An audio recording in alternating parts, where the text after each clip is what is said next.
This was a big one for us. We really wanted to get this bond over the finish line. I'm Ben Winslow in South Salt Lake. It appears the $507 million public safety bond is headed for failure. Now, Salt Lake County leaders are trying to figure out what happens next.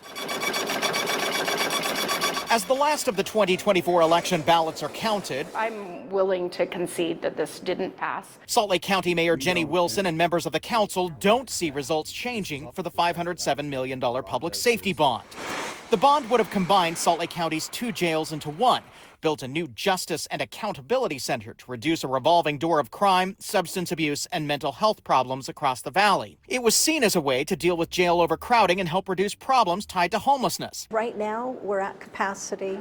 We want to make sure we have room for those violent offenders, and the jail bond was going to do that for us, give us more jail beds, consolidate the Oxbow jail to the ADC Adult Detention Center, and it's just unfortunate. I think the community just didn't understand how critical that is. But voters narrowly rejected it. County leaders have heard from voters with many reasons why. Not everybody understood it, and I heard from a lot of people who said, I saw it, I read it, I just didn't even vote on it because I didn't know what it was. I didn't understand it. This was a complex proposal, and I think in a year, if you look at the national returns, people are really concerned, and I understand it.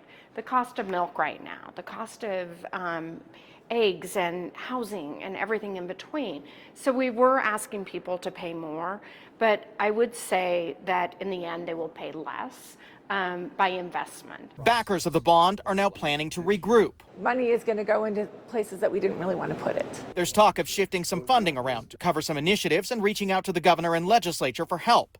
County leaders aren't ruling out putting another bond before voters in a couple of years with more education on what it would pay for. We're going to have to. We're going to have to put something back on the ballot because we can't afford to just pay it. I'm not willing to just up and raise everybody's taxes property-wise and things like that personally to go out and do it in a different way. The county is in the middle of its budgeting process. Now, if any state money is going to be used for some of these initiatives, the governor would present his proposed budget to the legislature ahead of the 2025 session that begins in January.